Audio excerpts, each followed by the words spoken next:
Muito boa noite, graça e paz. Começando aqui mais uma live da Igreja Batista Memorial. Nossos estudos bíblicos, de quinta-feira. Nós vamos continuar na nossa série de estudos com base na carta de Paulo aos Coríntios, capítulo 11 até o capítulo 14, quando estamos falando sobre o tema o culto espiritual, o culto que agrada a Deus. E o nosso Deus, assim permitindo, também nós iremos transmitir essas lives do nosso local de culto, do nosso templo, não é isso? Se o nosso Deus assim nos permitir. Com certeza, vamos voltar a nos reunir. Isto é fato, Nós vamos voltar a reunir novamente. Em breve estaremos avisando aqui. Mas as transmissões, que Deus também nos abençoe para continuar realizando as transmissões por um bom período aí, porque realmente será necessário fazermos isso, tá bom? Então, nós iremos continuar aqui aonde paramos, Primeira carta aos Coríntios, no capítulo 13, quando estávamos falando sobre o amor. Paulo apresenta para a igreja de Corinto a solução para os seus problemas.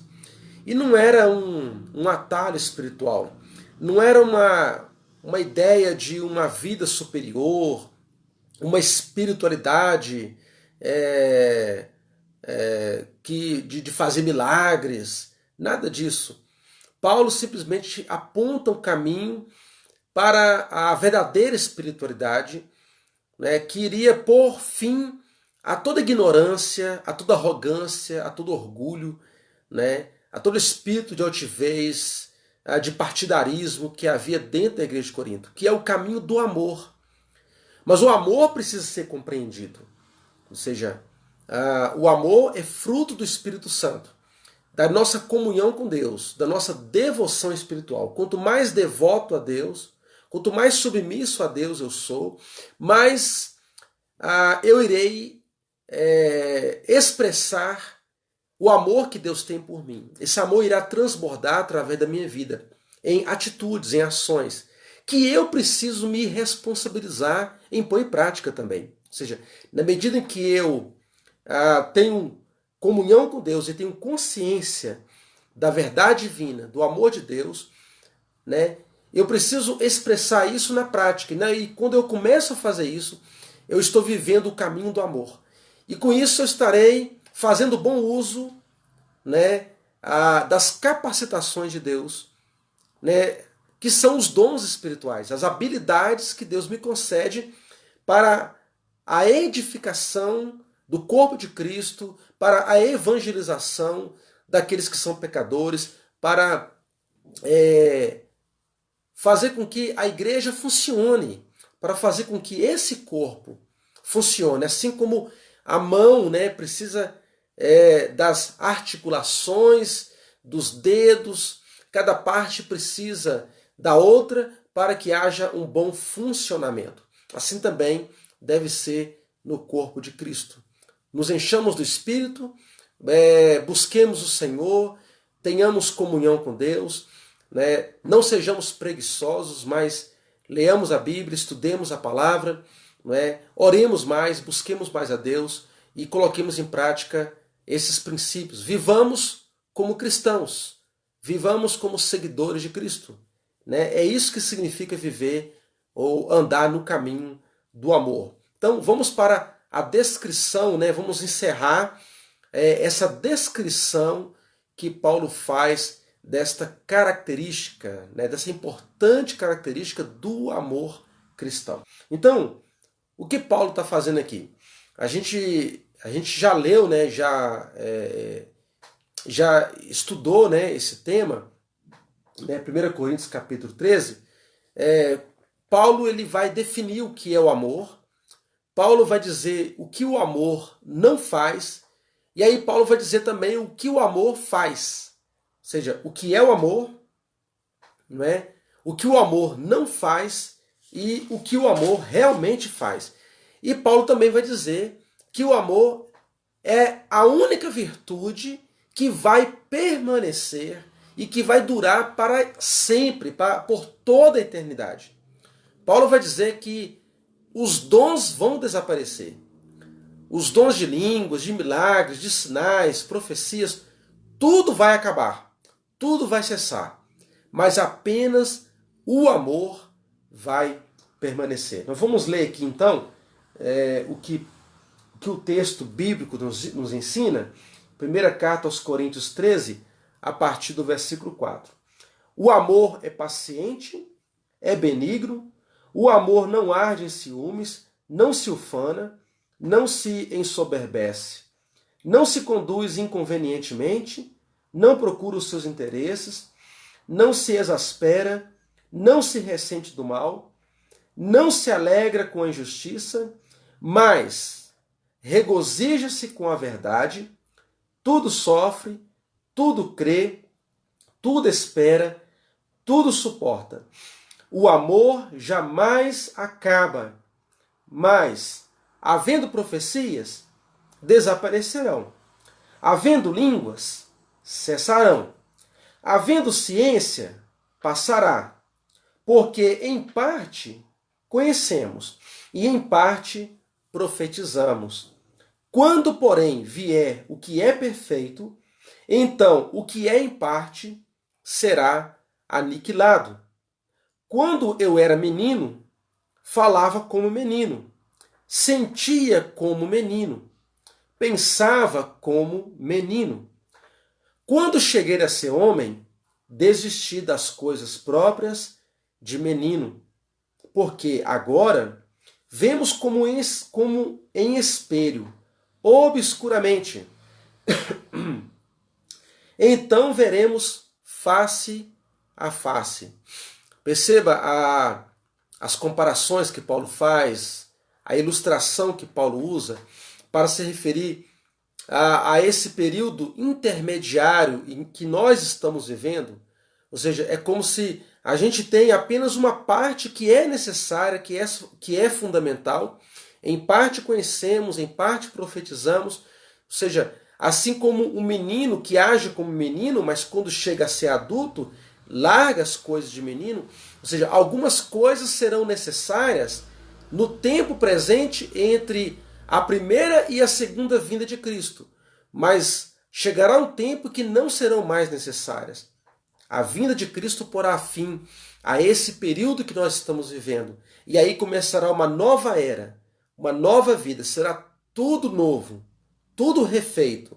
Será glorioso demais. Uma nova era que virá. Ou seja, a segunda vinda de Cristo trará tudo novo. Será, a maturidade final.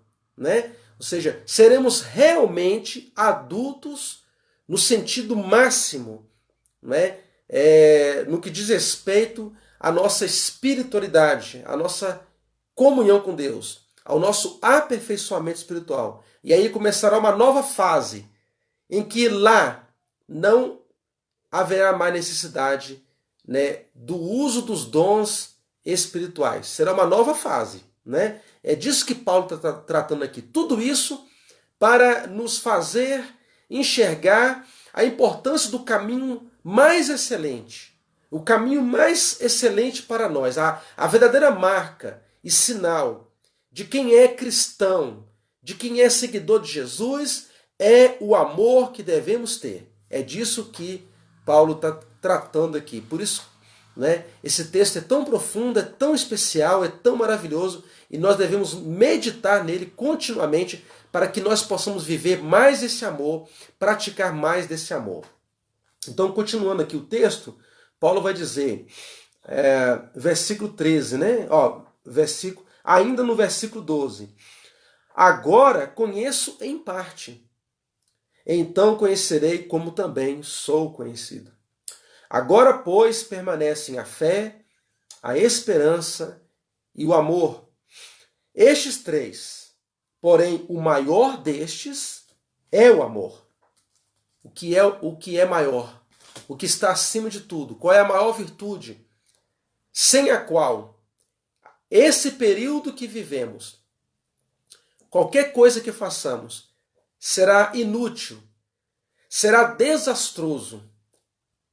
Por melhor que sejam as minhas intenções, eu posso ter até boas intenções, mas eu posso estar enganado se eu não fizer com o genuíno amor cristão, que vem do Espírito Santo, da minha comunhão com Deus, com o conhecimento da verdade.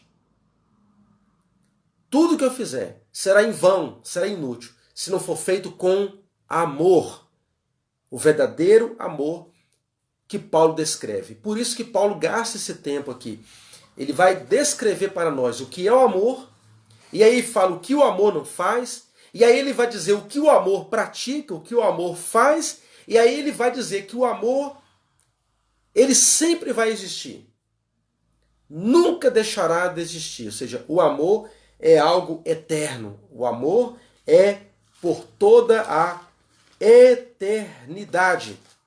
Então vejamos o que o amor faz. Né? Nós já falamos, né, o que é o amor, o que o amor não faz, e agora vejamos o que o amor faz. Apenas 5 afirmações. Paulo brevemente vai nos informar o que o amor pratica, o que o amor faz. Né? Apenas 5 afirmações. É muito breve, mas é muito profundo para nós. Paulo diz que o amor, ele regozija-se com a verdade. Está aqui no versículo 13, né, versículo 6. Aliás, capítulo 13, versículo 6. Né? Nós estamos estudando o capítulo 13. No versículo 6, a parte B do versículo, eu vou ler aqui na NVT, diz assim, né? Versículo 6, a parte B do versículo. Né? Eu vou ler o versículo 6 todo. Não se alegra com a injustiça, mas sim com a verdade. Ou seja, o amor, ele se alegra, ele se regozija. Quando a Bíblia fala da alegria espiritual, está falando de regozijo, um regozijo muito profundo. É algo que vem de uma transformação interna. Não é algo que fica na superfície. Não é uma alegria superficial. Não é aquela alegria que você tem momentânea quando você ganha, por exemplo, um presente. Sabe quando você ganha um presente que você gosta, algo que você gosta, de alguém que você ama, não é? Você fica muito feliz. Né? Se alguém rouba o presente, você fica muito triste. Se você perde aquilo, né, dá uma tristeza. Ou seja, o nosso emocional, ele oscila muito. Né? Nós somos assim, né? É um turbilhão de emoções que nós sentimos o tempo todo. Né? Ora estamos angustiados, tristes, nervosos, e aí daqui a pouquinho nós estamos felizes, exultantes, estamos pulando, queremos dançar, né? Queremos abraçar, daqui a pouquinho a gente começa a resmungar de alguma coisa, e aí com pouco às vezes discute com um com o outro. É assim, nós somos seres humanos.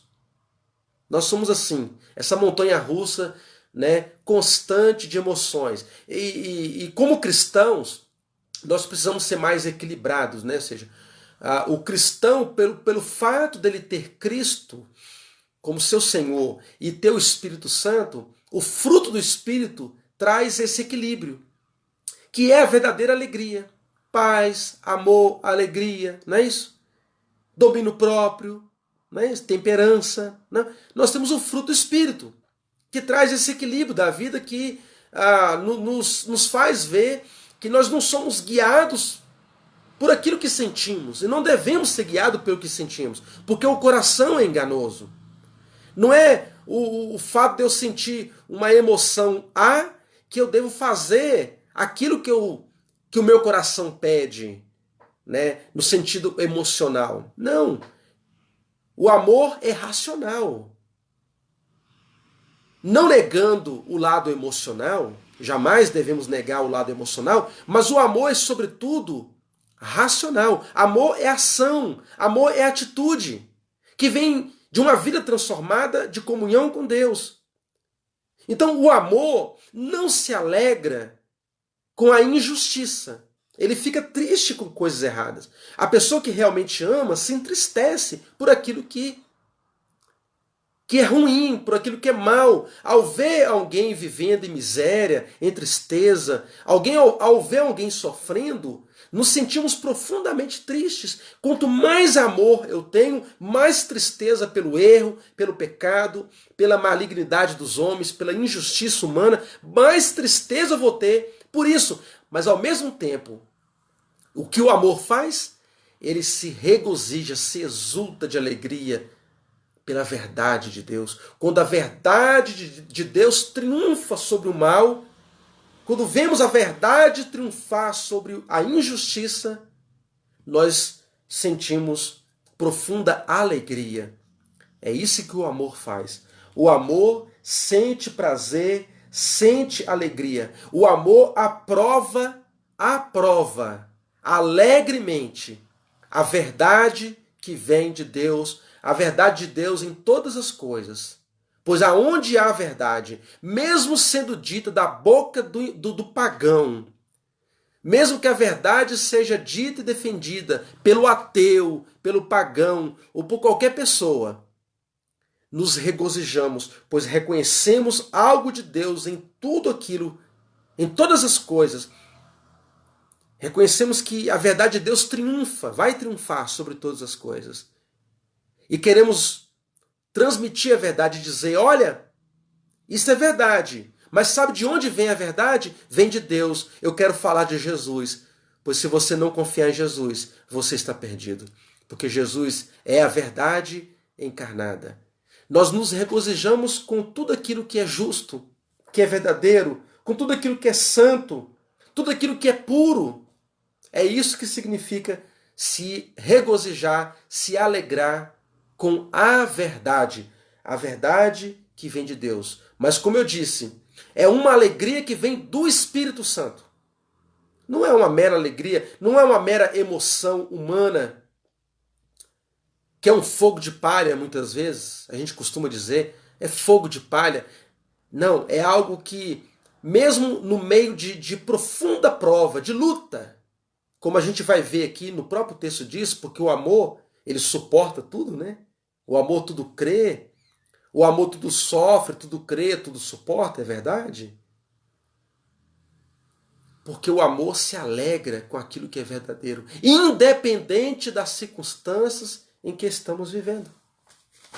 Independente das circunstâncias. O amor se regozija quando a verdade de Deus triunfa sobre o mal. Portanto, não é uma alegria falsificada, não é uma alegria produzida porque nós estamos num culto, reunidos numa igreja, e aí quem está ministrando louvor, né, consegue tocar no nosso emocional com as suas palavras, ou porque o hino e o cântico é bonito, aquilo mexe com o meu emocional. Não é algo que é produzido assim, porque muita gente chora, muita gente fica emocionada com cânticos, com a pregação do pastor, a eloquência do pregador, não é? Ou com a manifestação dos dons espirituais. Tem gente que chora, tem gente que arrepia, mas não tem alegria pela verdade. A maldade continua mandando no coração. Mesmo que sinta uma alegria superficial, mesmo que se comova com algumas coisas que acontecem, mas a verdadeira alegria, ela vem da alma, ela vem do coração, que nos leva a passar por qualquer luta, por qualquer dificuldade, pois a nossa esperança está em Deus, a nossa fé está em Cristo, que é a nossa verdade. Mesmo que o mundo caia sobre nós, Deus nos dá a força, a alegria do Senhor é a nossa força, que somos capazes de suportar todas as coisas. Por isso que Paulo continua dizendo que o amor tudo sofre, tudo espera, tudo suporta. Tudo sofre, tudo espera, tudo suporta. Então o amor tudo sofre, e a palavra aqui traduzida como sofre, ou sofrimento, né? Tem o sentido de suportar e resistir. Mas esse suportar e resistir, no sentido de que, se eu for afrontado, ou se eu vir o meu irmão pecar, eu serei capaz de não ter uma reação igualmente pecaminosa Porque mesmo que eu seja tentado para o mal, por causa do pecado dos outros, e eu sou tentado porque eu sou ser humano, mas por causa do amor de Deus, e se o amor de Deus manifesta em mim, e se eu ajo com amor, o amor não vai cair em tentação. O amor vai suportar. O amor prefere sofrer as consequências do mal praticado. O amor prefere sofrer. O amor sofre por ver os outros errando e falhando contra Deus. Pois o amor procurará me levar a edificar, a corrigir, a exortar, não para afastar, mas para trazer junto. Olha, você precisa mudar, pois com amor eu vou corrigir, com amor eu vou instruir, com amor eu vou ensinar, com amor eu vou fazer levantar aquele que está caído, aquele que está abandonado, aquele que está em pecado. Por isso que o amor tudo sofre. Mesmo que eu tenha que sofrer, eu farei todo o possível para ajudar os meus irmãos a se afastarem do pecado, da vida de erro, ao invés de difamar e de falar mal. Há muita gente que, ao ver alguém errando, pecando, não age com amor. Porque não quer sofrer. E como ele não quer sofrer, ele quer agir na carne. Ele não quer se importar. E o que ele faz? Ele começa a difamar, ele começa a fazer comparações. Olha só como é que aquela pessoa faz. Eu não sou igual a ela, eu não sou igual, eu não faço aquilo. Ou seja, a pessoa ela vai pecar se comparando. Ela caiu no pecado, ela caiu em desgraça espiritual, porque ela começa a difamar e falar mal dos outros. Ou seja, o amor não é língua grande. Não age com, com difamação, com mexericos, com fofoca. O amor sofre. O amor sofre. Paulo diz isto na primeira carta aos Coríntios, capítulo 9, no versículo 12. Capítulo 9, versículo 12. Eu vou ler aqui na NVT. Se vocês sustentam outros que pregam a vocês, não temos ainda mais direito de receber o mesmo sustento? Mas nunca fizemos uso desse direito. Preferimos, aí olha o que Paulo diz, preferimos suportar qualquer coisa. Ou seja, Paulo está dizendo, eu prefiro sofrer, a fim de não ser um obstáculo para as boas novas a respeito de Cristo. Paulo está falando aqui do sustento missionário. Paulo está dizendo, eu tenho direito a receber o sustento missionário de vocês, mas devido às circunstâncias em que vocês estão vivendo, eu prefiro não receber. E aí Paulo começou a fabricar tendas para o seu sustento. Mas ele tinha o direito de receber o sustento da igreja. Mas Deus levantou outras igrejas para manter Paulo, para sustentar, para dar um salário para Paulo continuar fazendo a obra de Deus. Pois o salário dos obreiros é bíblico, né? O salário dos obreiros, os que vivem do ministério, né, é bíblico. A igreja ela tem o dever de sustentar, de manter. Mas Paulo, devido às circunstâncias em que a igreja de Corinto está vivendo, ele preferiu não receber, devido àquelas circunstâncias especiais, para não trazer obstáculo a ninguém, para que assim ele pudesse proclamar ainda mais, com mais autoridade, o evangelho àqueles irmãos, àquela igreja, a muitos que estavam ali precisando nascer de novo, mudar de vida, porque não tinha amor. Eles não tinham esse amor amadurecidos em seus corações. Então Paulo diz que o amor vai fazer o que então? O amor, ele começa dizendo que o amor, ele se alegra, com a verdade. O amor, ele tudo sofre. E o amor tudo crê. Ou seja, o que o amor faz? O amor confia. O amor tudo crê. Aqui não está falando da fé que tem Deus como nosso objeto de confiança.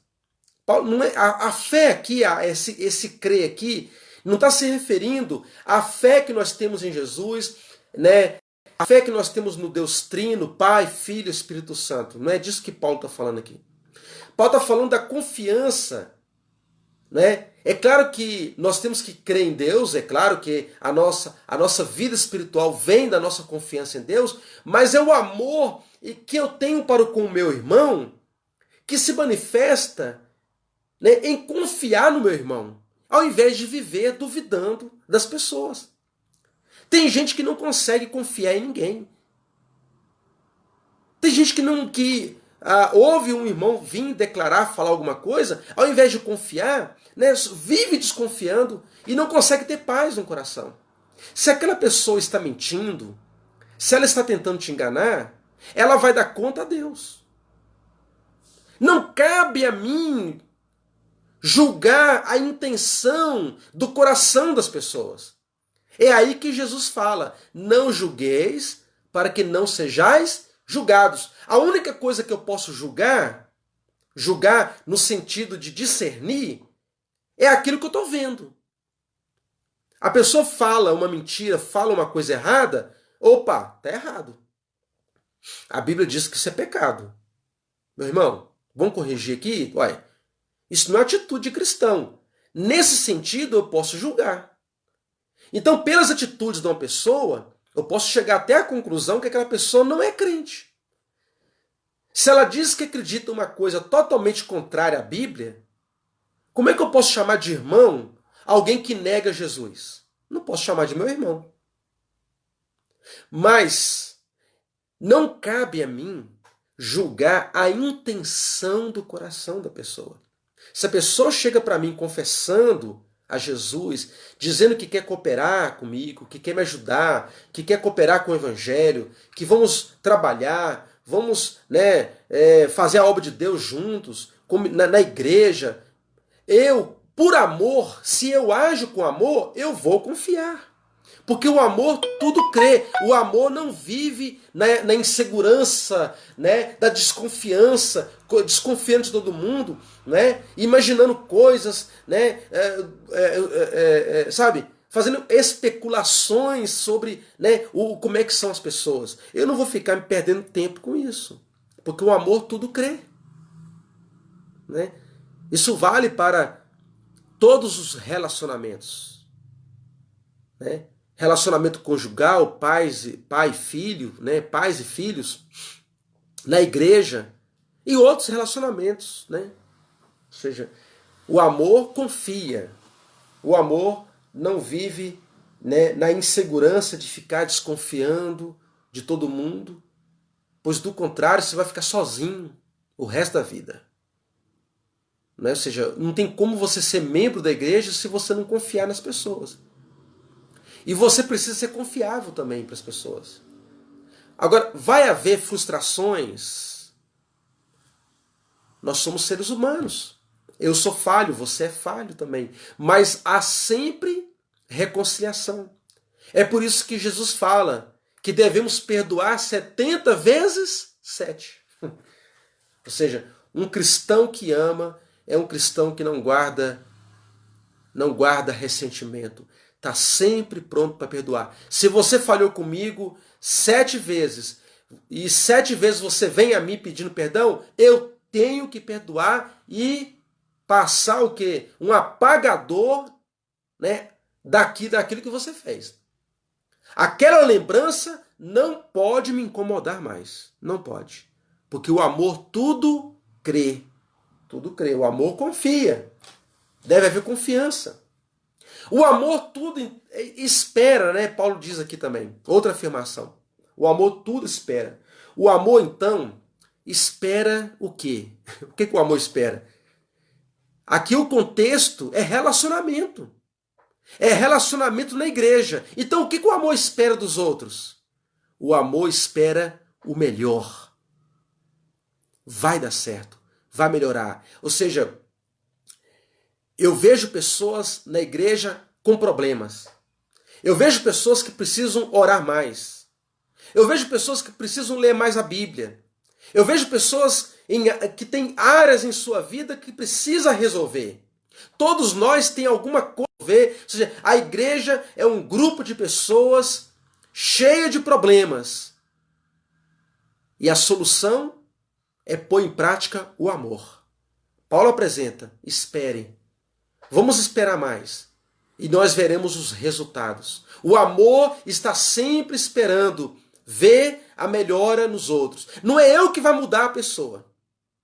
Mas eu confio em Deus, que Deus está fazendo a obra dele. E com a palavra. E eu creio porque a palavra de Deus é a verdade. A palavra de Deus tem poder.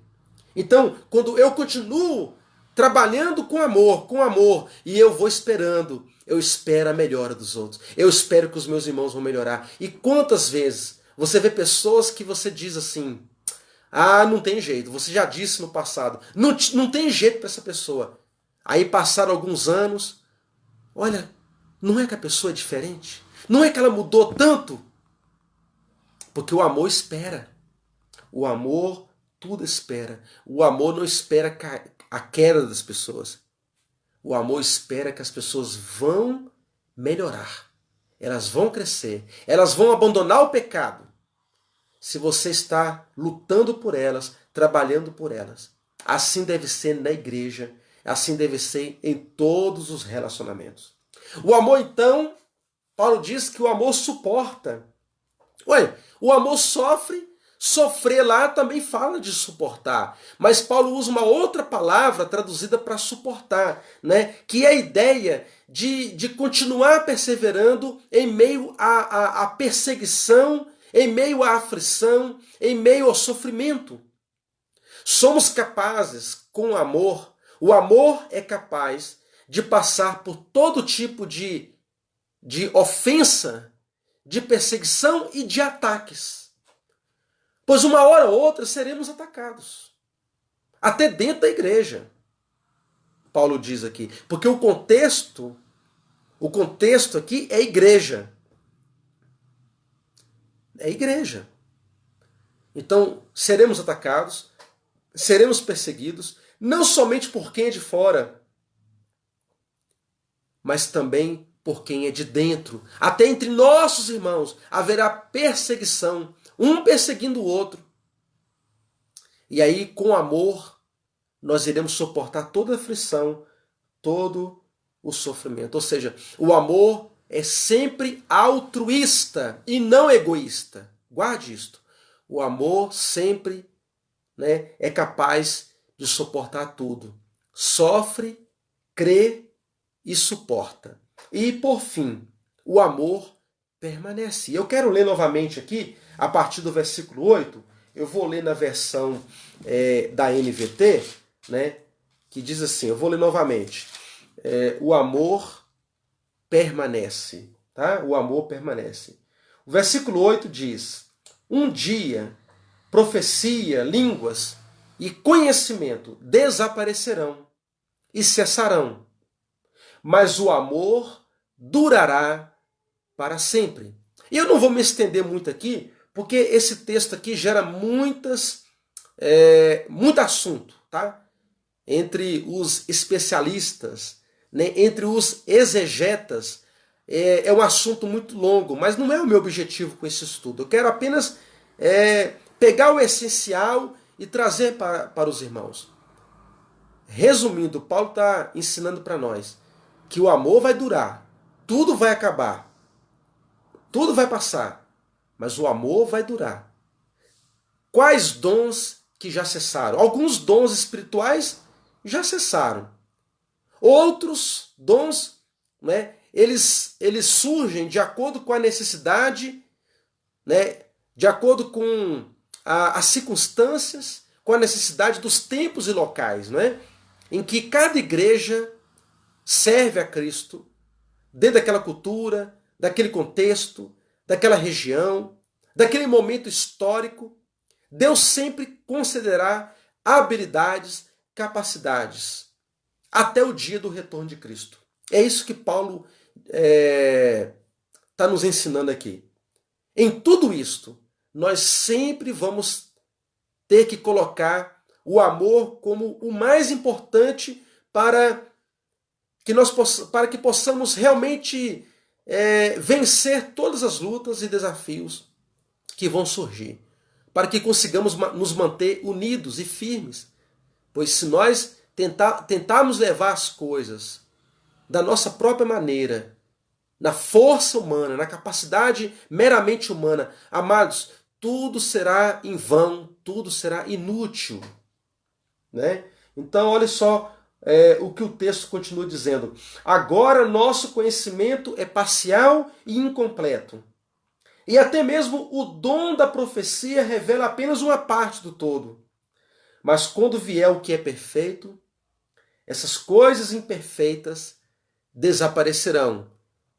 As coisas imperfeitas desaparecerão. Nós não conseguimos ter a visão do todo. Não conseguimos ver. Nós estamos sempre precisando aprender, rever aquilo que nós já aprendemos. Ou seja, nós precisamos sempre estar nessa luta de aprendizado contínuo, de renovação do entendimento, pois sempre somos propensos a fracassar.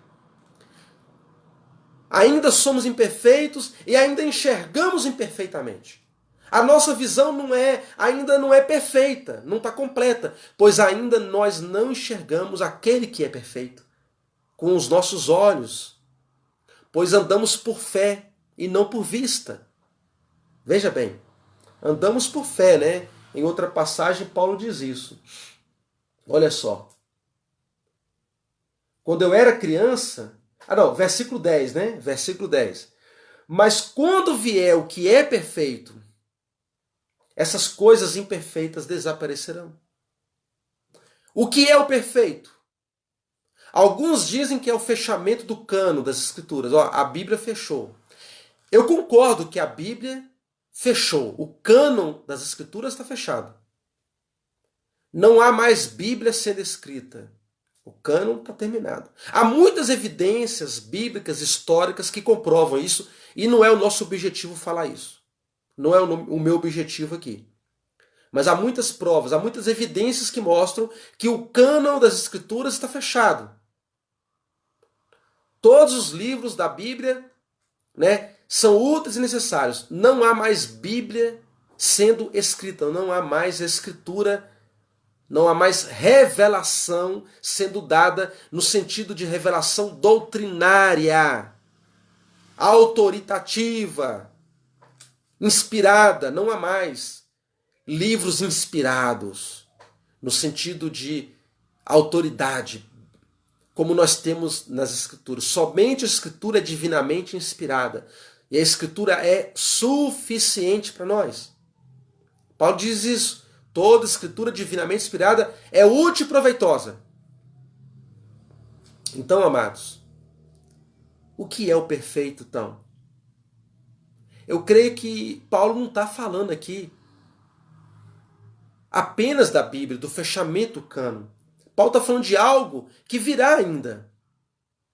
Pois até lá, nós vamos precisar dessa Escritura e também dos dons espirituais para a edificação da igreja. Nós precisamos dessas habilidades. Usadas com amor, pois sem amor, o nosso conhecimento vira orgulho. O nosso conhecimento vira o quê? Nós nos tornamos pessoas intelectualmente orgulhosas, inchadas. Pois o conhecimento incha, né? O conhecimento nos deixa muito orgulhoso e nos afasta dos outros. Ao invés de servirmos, nós nos consideramos melhores do que o outro. Aí que está o perigo do conhecimento. Né? Conhecimento tem duas faces, né?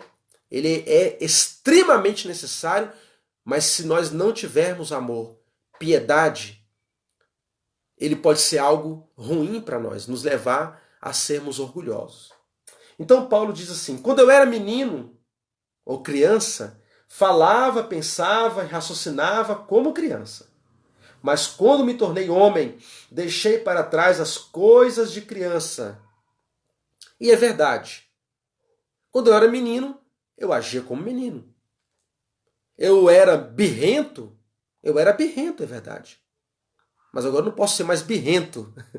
Eu chorava por qualquer motivo, agora eu não posso ser mais chorão. Eu sou adulto, sou um homem, não posso ser chorão. Então há muita coisa que eu deixei, porque eu amadureci. Um dia a igreja chegará à sua varonilidade perfeita, completa. Um dia chegaremos ao ponto da maturidade completa, do crescimento completo. E esse dia é quando Jesus Cristo virá. O que é perfeito é a volta de Cristo. Jesus é o perfeito. Quando Cristo voltar, o perfeito chegou. E quando vier o que é perfeito, ou seja, na segunda vinda de Cristo, o texto está falando da parousia. É um texto escatológico. A parousia. Quando vier o que é perfeito, quando Cristo vier, quando Jesus vier, nós veremos como Ele é. Chegaremos a ser adultos, no sentido de que chegaremos ao aperfeiçoamento espiritual e aí começaremos uma nova fase, como eu falei na introdução. Tudo que sei agora, olha o que Paulo diz, tudo que sei agora nesse período, tudo que sei agora é parcial e incompleto. Mas conhecerei tudo plenamente, assim como Deus já me conhece plenamente. Mas conhecerei, um dia eu vou conhecer plenamente, tudo plenamente. Assim como Deus me conhece, eu também o conhecerei. Deus já me conhece plenamente. Um dia eu terei o conhecimento pleno. É claro que eu não vou virar Deus, né? Claro. Não, não é isso não. Eu ainda continuarei sendo criatura. Ainda, por toda a eternidade.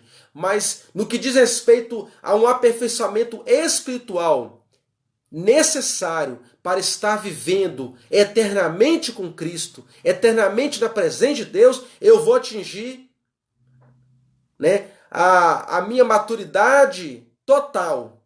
Eu serei um adulto no sentido absoluto, né, dentro do limite, né, do que é ser humano. Ou seja, dentro do propósito para o qual Deus nos criou. Para termos um relacionamento com Deus, um relacionamento que não vai ter mais impedimentos. Um relacionamento que não vai ter obstáculos. Um dia não vai ter obstáculos. Hoje temos obstáculos. Hoje temos a nossa própria natureza humana que nós temos que lutar, mortificar, né, esmagá-la. Né? Essa preguiça que muitas vezes nós temos, né? Essa coisa que nós temos que nos impede de vivermos mais plenamente na presença dele, em comunhão com ele. Um dia tudo vai acabar, porque conheceremos plenamente, e é isso que Paulo quer dizer aqui. Agora, vemos de modo imperfeito, né? É como no espelho, é como um reflexo no espelho, mas então veremos tudo face a face. É como o espelho daquela época, que era um bronze polido.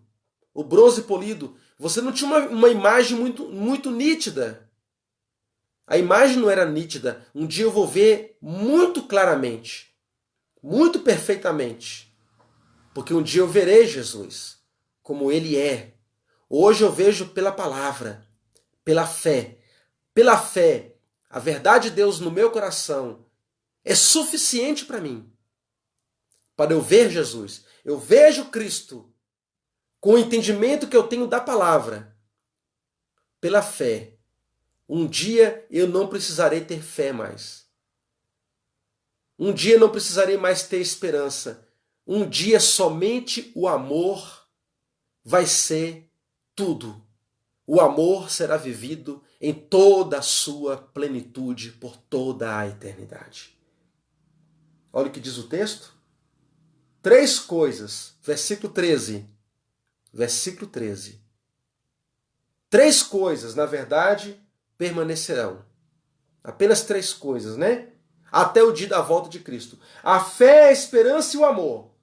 E a maior delas é o amor. a maior de todas. Maior do que a fé, maior do que a esperança, maior do que todos os dons espirituais, é o amor. O que é o perfeito? O perfeito é Cristo. O perfeito é a volta de Jesus. Quando vier o que é perfeito, quando Cristo vier, nós o conheceremos como Ele é de fato, de verdade. E todas as coisas estarão mais claras. Muita coisa que nós não entendemos hoje vai ser compreendido. E nós teremos outra parte, uma outra parte da revelação que Deus ainda não nos revelou ainda. Mas o que nós temos na Bíblia é suficiente para nós, para nos orientar em todo esse período que estamos vivendo, esse período intermediário entre a primeira vinda de Cristo e a sua segunda vinda. Portanto, amados, vivamos no caminho do amor, o caminho mais excelente e que vai durar por toda a eternidade. Que Deus em Cristo continue aplicando e completando ainda mais essa verdade em nossos corações. Amém, irmãos? Glória a Deus. Muito bem. Vamos orar. Meu Deus e meu Pai, obrigado pela Tua palavra, por essa verdade gloriosa que alegra o nosso coração. Abençoe cada ouvinte dessa live, cada um que nos acompanha e aqueles que ainda vão nos acompanhar. Que possamos seguir por esse caminho mais excelente, que é o caminho do amor. Pois sem ele, tudo que fizermos será inútil, não trará edificação, mas apenas inveja, apenas murmúrio, apenas, ó Pai, vergonha para a causa do Teu Evangelho. Abençoe o Teu povo, abençoe a Tua igreja, ó Pai. Abençoe a tia Elisa, ó Deus, que teve esse derrame e que já está no hospital, já está sendo cuidada. E que os médicos possam ser orientados, iluminados pelo Senhor. A mão do Senhor, ó Deus, esteja com a minha tia, recuperando, ó Pai, desse mal que ela teve. Abençoe sua vida, abençoe o tio Paulo, minhas primas, meu primo, que eles possam, Deus, nesse instante, receber o consolo e conforto do Senhor. Abençoe a nossa igreja, os irmãos enfermos, os irmãos que são idosos, aqueles que, mesmo que a igreja volte a reunir, aqueles que não poderão estar reunindo ainda, Pai. E que o Senhor esteja, Pai, abençoando e confortando os seus corações. Que a tua igreja consiga um meio de estar visitando-os com muito cuidado, não trazendo nenhuma dificuldade para eles. Nós possamos, ó Pai, cuidar de todos, cuidar uns dos outros. Abençoe a irmã Cristina, que logo ela consiga também realizar a cirurgia que é necessário para a sua saúde. Abençoe o teu povo. Nós oramos, ó Pai, grato por tudo isso, no nome santo de Jesus. Amém e amém. Deus abençoe a todos. Até a próxima live, se o nosso Deus assim permitir.